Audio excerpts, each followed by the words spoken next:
Salut à tous, c'est Niki, j'espère que vous allez bien. Alors aujourd'hui, un nouveau tuto, un sujet qui me paraît important. Comment chiffrer vos emails et vos fichiers de façon à les rendre illisibles, sauf bien sûr par le destinataire, indéchiffrables, en sachant qu'aujourd'hui, on est espionné de partout et que nos emails n'échappent pas à la règle, loin de là. Ils peuvent être interceptés, copiés ou lus, tout simplement. Et dans ce tuto, je vais vous montrer plusieurs solutions pour rendre vos emails et vos fichiers sécurisés et confidentiels. Alors, plusieurs solutions car suivant votre propre usage, l'une d'entre elles vous sera forcément plus adaptée. Allez, en avant, toutes ces parties, let's go!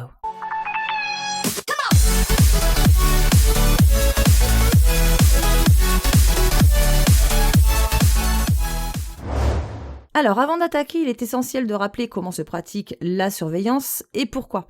Alors, grâce à Edward Snowden, beaucoup de gens ont enfin pris conscience que les programmes d'écoute des services de renseignement, entre autres, nous espionnaient et nous espionnent toujours, et en partie par les emails. Donc, on est quand même en droit de protéger notre propre vie privée. Et malheureusement, on doit le faire par nous-mêmes, sans quoi on restera surveillé. Et même si on n'a rien à se reprocher, ce n'est absolument pas normal et encore moins moral de se voir enfreint notre propre liberté. Alors, comment ils s'y prennent ? En accédant au serveur de nos messageries, directement ou indirectement. Donc, ça peut être sur une requête judiciaire, administrative, mais la plupart du temps, ça se passe de façon illégale, bien sûr. Des agences ou des organismes qui collectent tranquillement nos informations, les informations qui sont contenues dans nos emails, des personnes mal intentionnées qui interceptent et copient tout ce que contiennent nos emails. Alors imaginez que ce soit vraiment confidentiel, des infos perso, des coordonnées bancaires, etc. Bref, quoi qu'il en soit, un mail doit rester secret et visible uniquement par son destinataire. Point final. Une chose également qui a été prouvée, c'est que même si vous n'avez rien à cacher, je répète, les gouvernements n'ont en aucun cas le droit de violer votre droit à la vie privée. Et le fait de savoir que vous êtes surveillé influe déjà sur votre comportement. Donc ça a été prouvé et démontré. Donc le fait de vous surveiller vous prive déjà d'une certaine liberté, voyez. Donc je ne vais pas m'étendre, vous avez compris l'idée, et à quel point il est important qu'on se protège de cette surveillance en masse.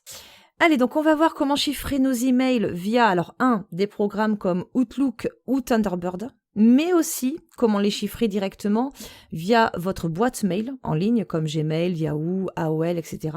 Alors je vous montre d'abord avec Thunderbird, un logiciel libre qui permet de gérer ses mails sans passer par un site comme Yahoo, Gmail par exemple, mais directement depuis son PC puisqu'il est installé sur l'ordinateur. Donc cette première partie est consacrée aux utilisateurs de programmes comme Thunderbird. Alors, premièrement, on va télécharger GPG4Win, qui va être indispensable pour la suite. Alors, un logiciel libre, gratuit, de cryptage pour les fichiers et les emails. Alors, GPG4Win pour les systèmes Windows, et si jamais vous êtes sur une distribution GNU Linux, dans ce cas, GNU PG sera plus adapté. Évidemment, tous les liens en description sous la vidéo, comme d'habitude. Et quand vous cliquez sur un lien dans la description, alors je le dis, parce qu'il y en a qui ne comprennent pas, vous arriverez sur une page d'abord publicitaire et vous aurez à attendre 10 secondes, vous voyez, avant l'affichage du lien. Donc, on attend 10 secondes et c'est en haut de la page ici que vous cliquerez pour accéder au lien. Une nouvelle page s'ouvre, vous la fermez et voilà, vous arrivez sur la page concernée. Tac. Allez, alors comme j'ai dit, dans un premier temps, on installe GPG4Win, on clique ici. Il propose de faire un don, donc comme vous voulez, sinon vous pouvez mettre 0 $, download. Enregistrer le fichier. Petite application que l'on retrouve dans le dossier téléchargement. Hop, on double-clique. Ok. Et on installe de suite. Je vais tout faire avec vous, comme ça vous allez bien, de façon à ce que vous compreniez bien. Donc ok, suivant. Alors ici, si jamais vous n'êtes pas sur Outlook, vous pouvez décocher, ça c'est vraiment pour Outlook. Et GPA, ça, il faut le cocher. Suivant, il s'installe dans ses programmes files GPG4Win, installé. Terminé, suivant. Je décoche et fermé. Voilà, on a 2 petits raccourcis qui viennent de s'afficher sur le bureau, vous voyez ici. Une fois que vous avez installé votre programme GPG, on va revenir sur Thunderbird. Et là, on peut voir nos comptes qui sont ici. Donc, j'en ai créé 2 pour le tuto. J'ai créé un compte Jenna White et un compte Jaco Dumont. qui est sur Yahoo. Donc Jenna qui a sa boîte Gmail reliée à Thunderbird et Jaco qui a sa boîte Yahoo reliée à Thunderbird. Donc qui ont été importés ici. Alors pour ceux qui ne connaissent pas du tout, je vais pas vous faire un tuto sur Thunderbird, mais si jamais dossiers locaux et pour créer un compte, vous cliquez tout simplement sur courrier électronique, vous rentrez votre adresse email, votre mot de passe, vous suivez les instructions et celui-ci se retrouvera associé à Thunderbird. Donc les emails que vous allez recevoir sur votre boîte mail seront lisibles sur ce programme, tout simplement. Hop, prochaine étape, il va falloir qu'on recherche un petit module complémentaire. Donc on va se rendre sur les 3 petits traits ici, vous voyez, le petit icône. Module complémentaire, on clique, module complémentaire. Et là on va se rendre sur extension. Et il va falloir le rechercher. Donc, dans la barre de recherche, ici, on va taper Enigmail. Alors, E-N-G-M-A-I-L. Entrée. Voilà, c'est le premier. Ajouter à Thunderbird. On attend un tout petit peu. Installer. Et OK. Alors, comme il dit, un redémarrage nécessaire. Il faut juste redémarrer Thunderbird. On va tout fermer. Et on le relance. Et là, on peut voir qu'il est bien installé, vous voyez. Nickel. On peut fermer cet onglet. On peut vérifier d'ailleurs ici sur cette icône en cliquant qu'Enigmail est bien là, est bien présent. Alors Enigmail qui va vous permettre justement d'utiliser OpenPGP, donc en l'occurrence GPG4Win qu'on vient d'installer, pour crypter et signer nos emails et pour décrypter et vérifier les messages qu'on reçoit.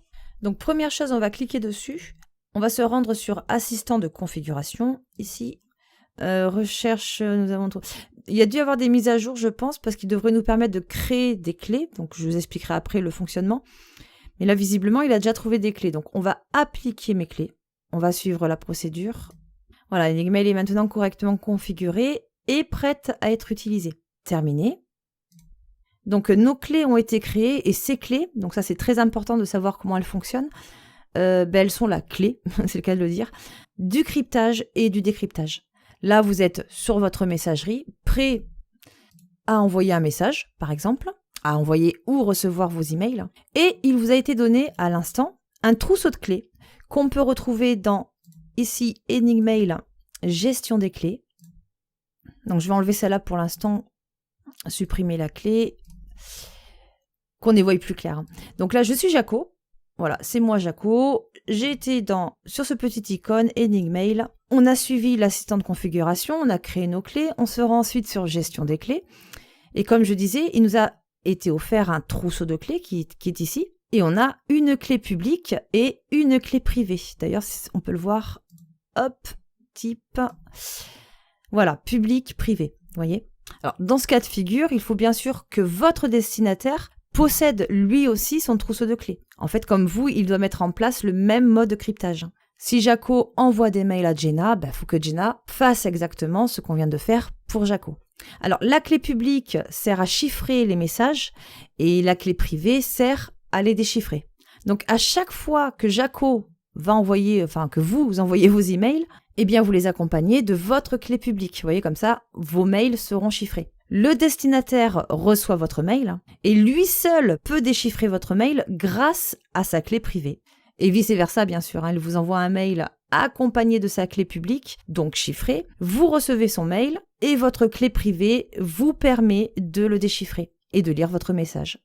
Je pense avoir été claire sur les clés, donc on va passer à la pratique, c'est quand même mieux pour vous montrer.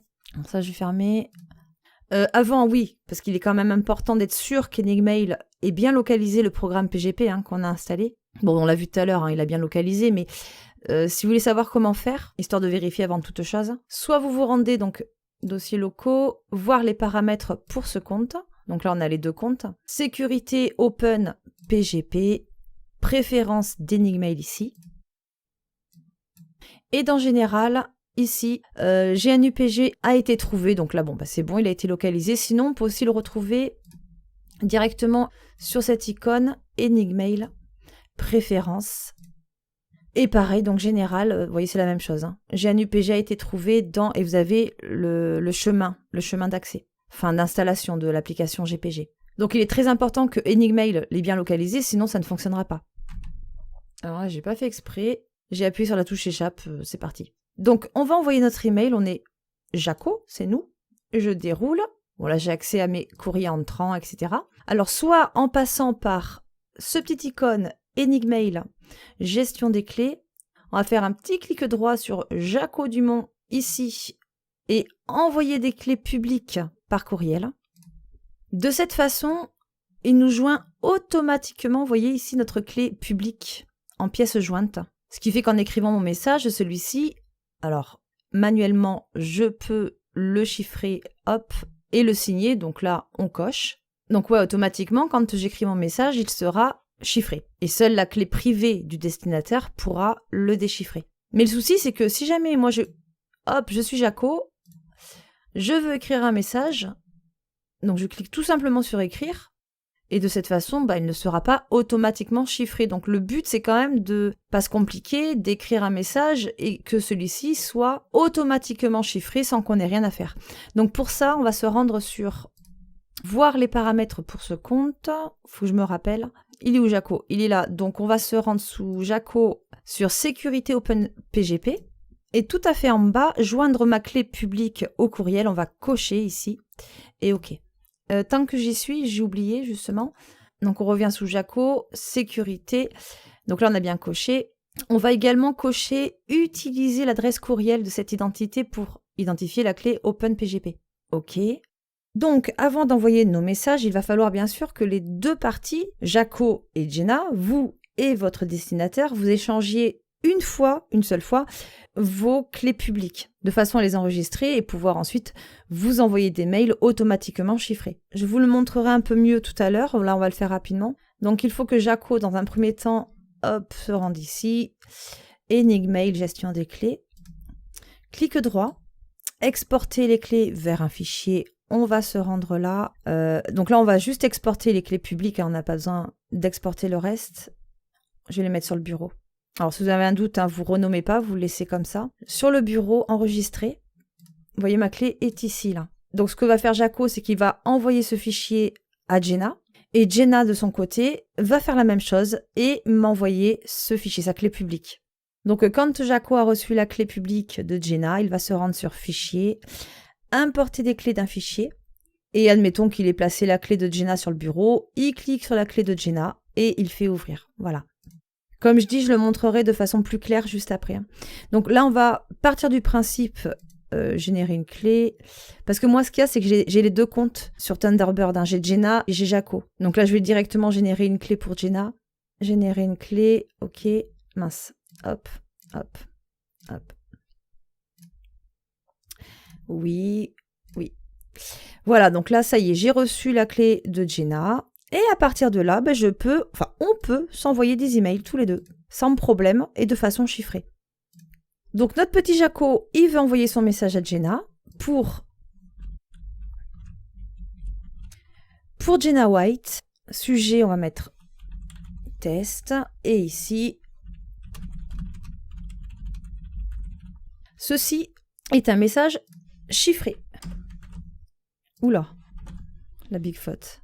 On a chiffré, vérifié, et on n'a plus qu'à envoyer le message, protéger l'objet. Voilà. Et si on se rend chez Jenna, sur sa boîte mail, courrier entrant, voilà, elle a bien reçu le message de Jaco. Et on peut voir effectivement que courriel déchiffré, ça veut dire que sur Thunderbird, c'est automatiquement déchiffré, vous n'avez pas besoin de le faire manuellement. Signature valide, l'expéditeur, donc ça vient de Jaco, et ces deux petits icônes certifient justement l'authenticité, j'ai envie de dire, du chiffrage. Donc le message était bien crypté et validé. Personne n'a pu le lire puisque seule Jenna, avec sa clé privée, a pu le déchiffrer, voyez ? J'espère que c'est clair, c'est vrai que c'est pas évident à expliquer. Et Jenna White, qui de base a sa boîte mail sur Gmail, donc là on va aller voir. Voilà, elle a également forcément reçu sur sa boîte mail, Gmail. Et là vous allez voir que si je clique dessus, bon déjà là j'ai pas de message. Si je clique sur celui-ci, je me retrouve avec ce petit message illisible, incompréhensible. Et quiconque intercepte et tombe dessus, se retrouvera avec un message tel que celui-là justement. Et no name, ça c'est quoi? C'est un fichier à télécharger. Mais bon, c'est la même chose de toute façon. Jenna ou quiconque ne peut pas lire ce message sur sa boîte en ligne Gmail. puisque là, en l'occurrence, elle ne peut le décrypter que par l'intermédiaire de Thunderbird. Vous voyez ? Et concernant ce petit message là, courriel déchiffré, ça vous pouvez le changer si vous voulez, ça se trouve dans, hop, ce petit icône Enigmail, préférences.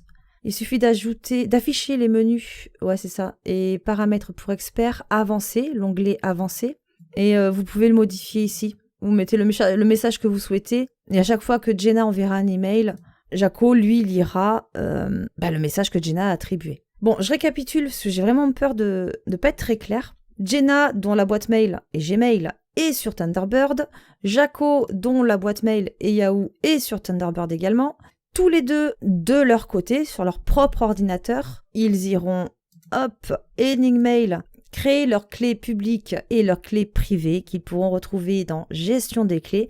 Comme on l'a vu, et avant toute chose, à partir de Gestion des clés, ils devront, chacun de leur côté, exporter leurs clés publiques, se l'envoyer mutuellement par email. Chacun de leur côté importera le fichier, donc la clé publique de l'autre, du destinataire. Et ceci étant fait, ils pourront régulièrement s'envoyer des emails de façon cryptée. Alors, il y a un truc que je n'ai pas compris, par contre, normalement, je devrais avoir le fichier joint, puisqu'on l'a paramétré, donc ça, j'ai pas compris. Alors, peut-être parce que les deux sont sur le même compte, je ne sais pas. Ça, vous voyez, tout à l'heure, on l'a coché. Joindre ma clé publique au courriel. Donc, normalement, et ça, je l'avais déjà testé, quand tu écris un message, ici, tu dois avoir le fichier joint, la clé publique automatiquement jointe. Et là, c'est pas le cas. Et c'est ça que je comprends pas. Normalement, ça devrait fonctionner. Donc, sinon, c'est pas grave. Au pire, Enigmail, ici, quand vous écrivez le message et vous faites... Ah ouais, vous voyez, joindre ma clé publique, c'est coché. Donc, non, c'est bon. De toute façon, le message était chiffré. Donc, c'est qu'elle a été jointe. Mais c'est juste qu'elle n'était pas visible. Et c'est ça qui me gêne. Même si c'est pas vraiment embêtant. Mais normalement, quand... Je repasse ici pour vous montrer vite fait. Allez, Jaco. Enigmail, gestion des clés. Jaco veut envoyer un message à Jenna. Donc, Jaco va prendre soin de sélectionner la clé publique de Jenna.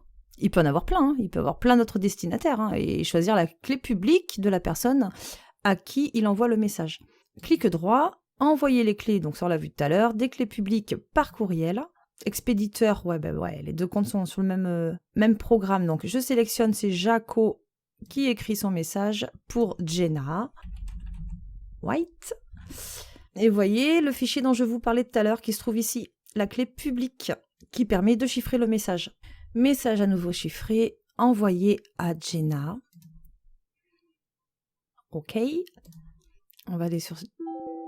Voilà, Jenna a reçu son petit message, courrier ici, test 2, message à nouveau chiffré, donc c'est bon, il a été déchiffré. On a les petits icônes qui le certifient, et là, la pièce jointe. Et cette pièce jointe, donc c'est la clé publique qu'elle peut enregistrer ou ouvrir. Alors là, il n'y a pas vraiment d'utilité puisqu'on est sur un programme comme Thunderbird. Par contre, après, justement, ce sera utile pour les envois directs sur les services en ligne, sur Internet, comme Gmail, Yahoo, etc. Ça, je vais vous le montrer après. Mais en tous les cas, elle peut l'ouvrir ou l'enregistrer.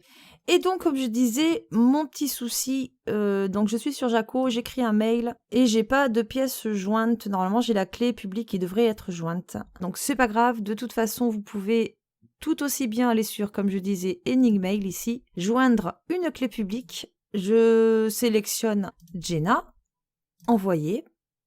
Ici, destinatrice Jenna, mon sujet, mon mail et j'envoie. Boum.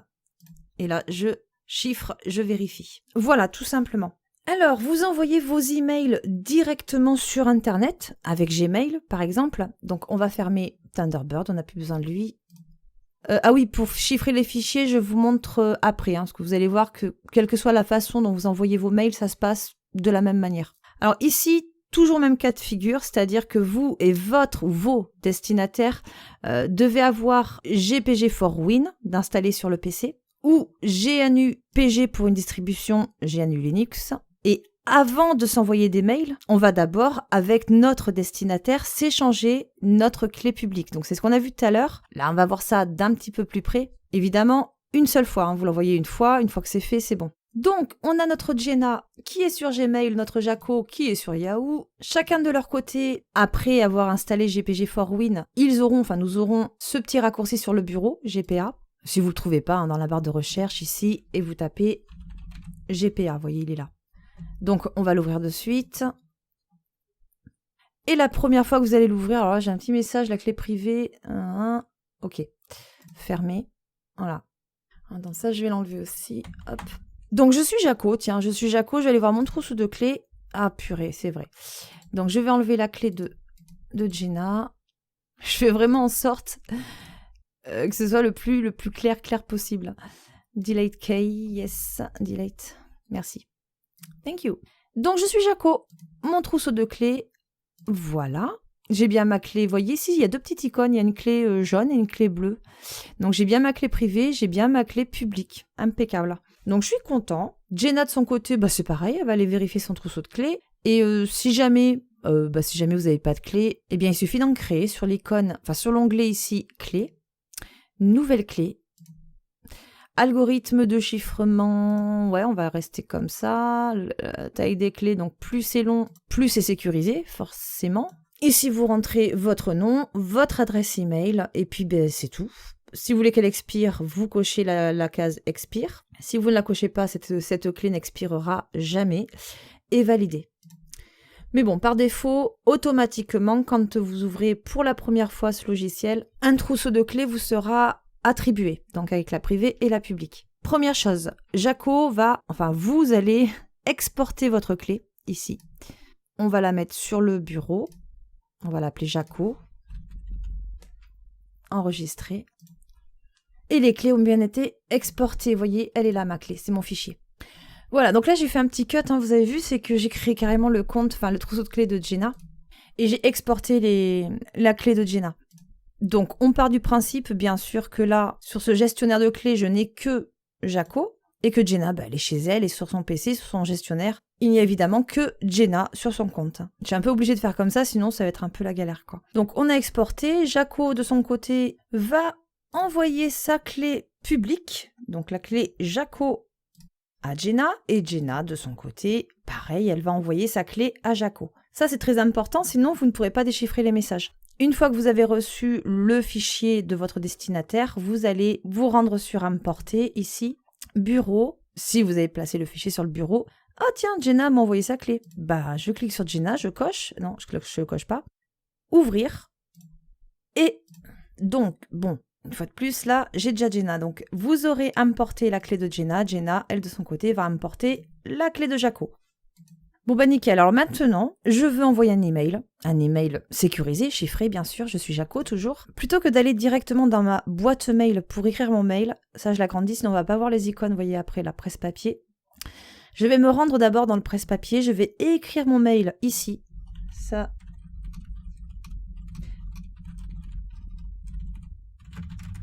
Salut Jenna, voici mon code bancaire, blablabla. Donc ça, évidemment, on va le chiffrer. Vous allez, une fois votre message écrit, cliquer sur chiffrer ici.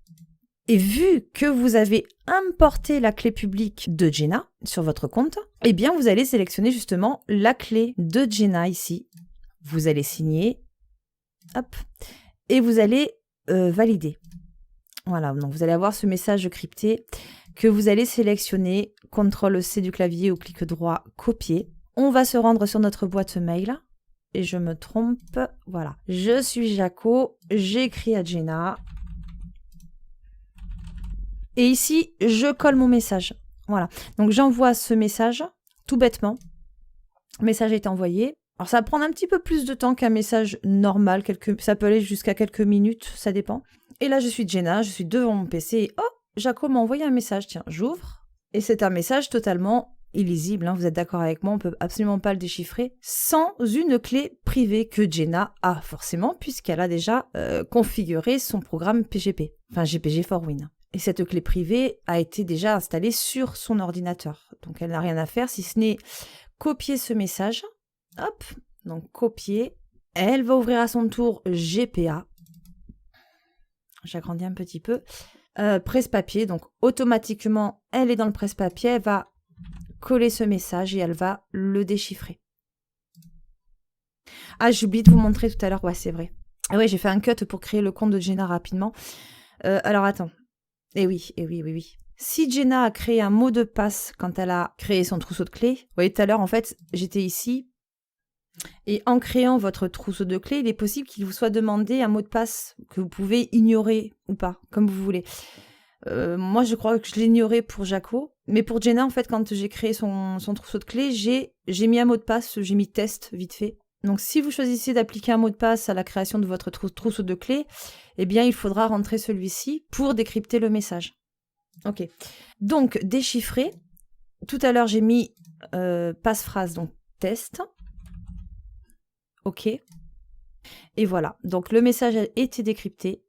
Et je n'ai pas créé de mot de passe pour Jaco. Ce qui veut dire que je suis Jenna, j'envoie message test, je chiffre, je vais l'envoyer à Jaco, je signe, valider, je copie mon message, envoyer.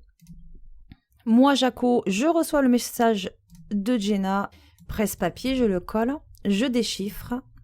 Et vous voyez que là, il n'y a pas de mot de passe qui m'est demandé. Simplement parce que quand j'ai créé le trousseau de clés de Jaco, je n'ai pas attribué de mot de passe. Ok, impeccable. Alors maintenant, concernant les fichiers, c'est très simple. Je viens de placer la photo de mon fond d'écran, donc ça peut être une photo, un fichier texte, ce que vous voulez, un fichier. Je viens de placer cette photo dans mon dossier téléchargement, je fais un clic droit dessus, signer et chiffrer, des options que l'on a dans le menu contextuel depuis qu'on a installé notre programme PGP.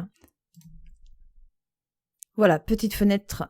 Ici, alors, je signe en tant que je suis Jaco. Voilà, je suis Jaco.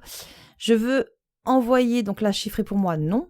Chiffrer pour d'autres, donc je veux l'envoyer à Jenna White. Vous pouvez chiffrer avec un mot de passe, si vous le souhaitez. Évidemment, il faudra partager également ce mot de passe. Et ou chiffrer, signer chaque fichier séparément. Alors, signer et chiffrer, le mot de passe que l'on va rentrer et communiquer, bien sûr, à Jenna. Je le répète. Test. Voilà, impeccable, donc terminé. Et ce fichier contient notre photo ou tout autre document important que vous pourriez y mettre. Ce fichier, vous allez l'envoyer par email à Jenna qui, elle, de son côté, donc ça, je vais l'enlever. Et quand elle va réceptionner le fichier, elle aura simplement à cliquer droit dessus, plus d'options GPG, EX, déchiffrer. Et alors, je n'ai pas le mot de passe, la demande du mot de passe qui s'affiche puisque tout est enregistré sur le même compte ici, sur le même PC, donc c'est un petit peu différent. Quoi qu'il en soit, de son côté, elle aura rentré le mot de passe que vous aurez au préalable défini. Alors, tout enregistré. Et voilà, donc ma photo est bien sortie de ce fichier qui la contenait et qui était chiffré, protégé. Donc pour les fichiers, vous voyez que c'est vraiment très très simple. Alors attention, ça c'est très important. D'ailleurs, je vérifie, j'ai même pas regardé tout à l'heure, ouais, c'est bon. Votre fichier ne doit pas contenir d'accent ou de caractères spéciaux au niveau du titre, sinon ça risque de ne pas fonctionner. Voilà pour ça. Alors, si votre destinataire n'est pas une personne forcément proche, qui utilise ses mails comme tout le monde, sans forcément passer par une méthode de cryptage comme vous, et qui, selon vous, n'aurait peut-être ni l'envie ni le temps de télécharger un logiciel GPG comme on l'a fait. Alors dans ce cas, vous pouvez éventuellement passer par une solution en ligne plus rapide. Parce que, et ça vous pouvez lui faire comprendre, si vous envoyez des emails de façon sécurisée et que lui, votre destinataire de son côté, n'a pris aucune mesure et les ouvre simplement depuis sa boîte mail, niveau confidentialité, là on redescend à 0, ça sert plus à rien quoi. Il faut vraiment que les deux parties jouent le jeu. Alors vous avez ceux-là, ou c'est-là, je sais pas comment ça se dit, Encrypt et Decrypt, qui fait le même boulot. Alors, je vous montre très rapidement, parce que c'est vraiment très simple. Puis bon, avec ce qu'on a vu tout à l'heure, je pense que vous avez un petit peu saisi. Pour crypter votre message, vous arrivez d'abord dans la première partie. Ici, vous entrez la clé publique du destinataire. Alors, cette clé publique qu'il vous aura transmise et qu'il aura au préalable créée. Alors, on descend tout en bas. Voilà, ici. Votre destinataire aura tout d'abord, et comme vous, entré son adresse mail et son mot de passe et aura généré, cliquez ici pour générer, afin de récupérer sa clé privée et sa clé publique. C'est cette clé publique qu'il vous aura transmise et que vous copiez ici et ensuite vous écrivez votre message. Une fois que c'est fait, vous l'encryptez, donc vous chiffrez le message. Ça se passe de la même manière, tout ce qu'on a vu tout à l'heure. Le message crypté, vous lui envoyez par email. Et quand lui va recevoir votre email crypté, il va se rendre dans la deuxième partie. Il va rentrer ici sa clé privée, le mot de passe et votre message crypté afin de le décrypter. Voilà, c'est pas plus compliqué. Et vice-versa, bien sûr, ça sera exactement la même chose pour vous. Donc vous créez bien sûr en tout premier sur ce site votre email, votre mot de passe. Vous récupérez votre clé privée, votre clé publique. Celle-ci que vous envoyez à votre destinataire et qui, lui, à son tour, rentrera ici avec son message qu'il encryptera pour vous l'envoyer par email. Voilà. Ça peut être une alternative, en tout cas, s'il n'a pas envie de télécharger quoi que ce soit, il veut que ce soit un petit peu plus rapide. Alors, je vous mets quand même en garde parce que comme avec toutes les applications JavaScript, de mauvaises personnes peuvent chercher à exploiter les failles de sécurité sur le PGP Key Generator. Donc, ce qui crée vos clés publiques et vos clés privées. Et attaquer le système des utilisateurs et accéder à leurs données sensibles, comme la clé privée et le mot de passe. C'est pour ça que moi, personnellement, je préfère utiliser des programmes comme GPG4Win, qu'on a vu dans la première partie. Dernière alternative que je vous propose, changer carrément de boîte mail et opter pour un service mail plus sécurisé avec un chiffrement automatique de tous vos emails. Alors j'en ai choisi 2 qui font partie de mes préférences et qu'on va comparer. Donc il s'agit de ProtonMail, ici, et de Tutanota, ici. 2 boîtes mail vraiment pas mal. Et vous allez voir que niveau sécurité et confidentialité, c'est un gros plus. Hop. Alors, ils proposent tous les 2 une version gratuite, bien sûr, donc pas de souci. Ces 2 services proposent une messagerie anonyme, c'est-à-dire que vous n'avez aucune information personnelle à entrer quand vous créez un compte. Donc ça, c'est très bien. Je vais descendre un petit peu, de toute façon, vous voyez un petit peu ce qui est écrit. Il ne garde aucun log d'IP. ProtonMail est une messagerie web cryptée disponible depuis 2014 et est basée en Suisse. Et Tutanota, lui, est disponible depuis 2011 et est basé en Allemagne. Hop, je descends. Ils proposent tous les 2 l'accès au code source du logiciel pour une transparence totale, ce qui est vraiment très rassurant, je trouve. Ouais, en plus, c'est noté ici. Là, je sais pas où c'est que c'est noté. La différence, c'est que Tutanota envoie une notification au destinataire quand il a reçu votre email et l'invite à accéder au message pour le décrypter. ProtonMail, lui, envoie directement vos emails cryptés et un paramétrage en PGP est nécessaire au destinataire pour lire le contenu. Ces 2 services mail sont très bien, je pense, et respectent le droit à la vie privée. Donc ça, c'est vraiment super. Même niveau ergonomie, franchement, c'est pas mal. Le design est très sympa aussi. Pour se connecter, en plus, vous allez voir ce que je disais tout à l'heure, on se connecte. Non, pardon. Hop, s'inscrire. Fonctionne de la même manière, tous les 2. Vous choisissez la version gratuite, bien sûr. Hop. Effectivement, vous allez voir qu'il ne vous demande aucune information personnelle. Donc, vous avez juste à choisir le nom de votre nouvelle boîte mail. Un mot de passe, bien sûr.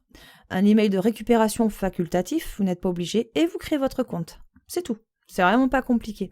Je vous propose ces 2-là de façon à ce que vous fassiez un choix si jamais ça vous intéresse. Sachant que c'est un petit peu difficile de faire un choix puisque ils se ressemblent quand même étonnamment. Après, bon, si la différence, il y en a un qui est en Suisse, l'autre en Allemagne, donc forcément, les réglementations ne sont pas les mêmes. Donc après, à vous de voir, vous regardez un petit peu peut-être dans la fac ou les avis tout simplement sur Internet. Moi, je vous dis, voilà ce que j'en pense et je vous propose en tout cas ces 2 boîtes mail qui me paraissent vraiment claires dans le respect de la vie privée, transparent au niveau du code source, voilà. Voilà, on arrive enfin au bout, il y en avait des choses à dire. Donc maintenant, vous avez toutes les cartes en main pour sécuriser l'envoi de vos emails et de vos fichiers et faire en sorte que ceux-ci soient lisibles par vos destinataires et uniquement par vos destinataires. Et inversement, bien sûr. Donc j'espère vraiment une fois de plus que ça vous aura été utile et si c'est le cas et si cette vidéo vous a plu, je compte sur votre like et votre partage, ça me ferait très plaisir. N'hésitez pas bien sûr à vous abonner également si c'est pas fait, en pensant à la petite clochette juste à côté pour rester informé de mes prochaines vidéos. Moi je vous fais plein de gros bisous mes petits winners et je vous dis à très vite. Et oui au fait, bonne fête. Et ben voilà, on va dire que c'était mon cadeau de Noël. Joyeux Noël, bonne année si on se revoit pas avant. Je pense que la prochaine vidéo sera après les fêtes, ouais. Donc, joyeuses fêtes à vous, je vous embrasse et profitez-en bien. À très vite. Ciao.